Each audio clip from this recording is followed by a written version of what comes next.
মিছিলে মিছিলে সরগরম শহর কলকাতা শহরে বিভিন্ন প্রান্ত থেকে সমাজের বিভিন্ন অংশে মানুষজন মিছিল করছেন এবং তাদের একটাই দাবি আরজি করে ওই তরুণী চিকিৎসককে যে নির্মমভাবে হত্যা করা হয়েছে সেই ঘটনার বিচার চাই।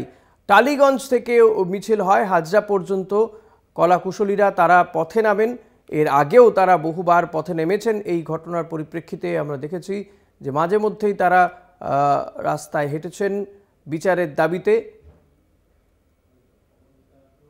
তাদের বক্তব্য যে এই ঘটনায় কেবল একজন দোষী নয়, এই ঘটনায় আরও কয়েকজন অভিযুক্ত রয়েছে, নয় আরও কয়েকজন জড়িত। তাদেরকে কবে ধরা হবে, কেন এখনো পর্যন্ত অভিযুক্ত যারা বা যাদের তারা মনে করছেন যে এই ঘটনায় আরও অনেকে যুক্ত থাকতে পারেন তাদেরকে গ্রেপ্তার করা হচ্ছে না, এই সমস্ত প্রশ্ন তারা তুলেছেন। পাশাপাশি তারা চাইছেন যে বিচার তারা চান। অপরাজিতা আঢ্য থেকে শুরু করে টেলি তারকারা আজকের এই মিছিলে পা মেলান। টলিপাড়ার শিল্পী কলাকুশলীরা তারা আজকে টালিগঞ্জ থেকে মিছিল করেন। অর্ক চট্টোপাধ্যায় রয়েছেন আমার সঙ্গে। অর্ক, এই মিছিলে কারা কারা ছিলেন এবং নিঃসন্দেহে দাবি তো প্রত্যেকেরই যে তারা বিচার চাইছেন, কিন্তু 1 মাস হতে চলল, এখন তারা কি মনে করছেন? হ্যাঁ, একদমই হৃষিকেশদা, যে বিষয়টা প্রত্যেকবারই উঠে আসছে, প্রায় 1 মাস হয়ে গেল, প্রায় কেন আজকে 30তম দিন। সেই দিনেও কিন্তু বিচার কার্যত অধরাই, তাই বারবার পথে নামতে হচ্ছে আমজনতা থেকে তারকা সকলকেই।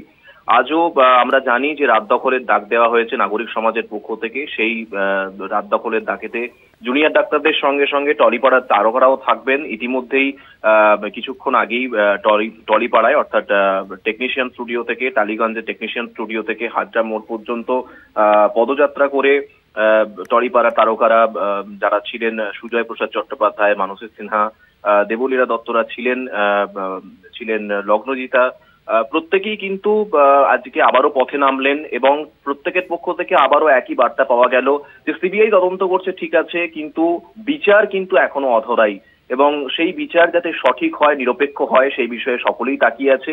এবং পাশাপাশি আমরা জানি যে আগামীকাল কিন্তু সুপ্রিম কোর্টে আবারও শুনানি আছে, সেই শুনানির দিকেও কিন্তু তারকারা তাকিয়ে আছে। যেমনভাবে আমজনতা তাকিয়ে আছে, নির্যাতিতার পরিবার তাকিয়ে আছে কি রায় দেয় সুপ্রিম কোর্টের পক্ষ থেকে এবং পরবর্তী কি সিদ্ধান্ত হয়, অভিযুক্ত হিসেবে যাদের নাম উঠে আসছে বা সিবিআই এর হেফাজতে যারা আছেন তাদের শাস্তি কি হবে। এবং সর্বোপরি বারংবার শুধুমাত্র আরজি করের ঘটনা নয়, পরবর্তী ক্ষেত্র আমরা দেখেছি গতকাল হরিপালেও একটি ঘটনা ঘটেছে। এই যে বারংবার রাজ্য সহ দেশের একাধিক জায়গায় নারী নির্যাতন বা ধর্ষণের যে বারবার ঘটনা আসছে, সেই ঘটনার একটা যাতে সুস্থ সুন্দর বিচার হয়, স্থায়ী বিচার হয় এবং মহিলারা যাতে নিরাপদে নিশ্চিন্তে রাস্তায় বেরোতে পারে, তারা যাতে কাজ করতে পারে, এই দাবি কিন্তু আবারও উঠে এলো তারকাদের পক্ষ থেকে। হৃষিকেশদা, ধন্যবাদ। অর্ক, কথা বলছিলাম প্রতিনিধি অর্ক চট্টোপাধ্যায়ের সঙ্গে।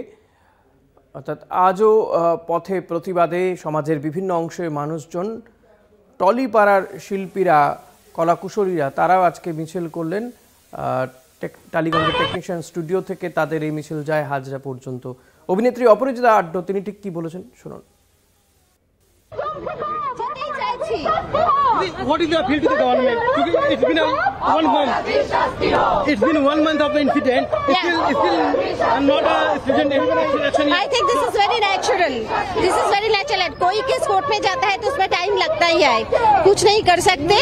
जितना दिन लग रहा है लगने दो, लेकिन हम लोगों को विचार मिलना ही चाहिए। हम लोग we are fighting for justice and we want justice and we will get justice. Government से कोई अपील?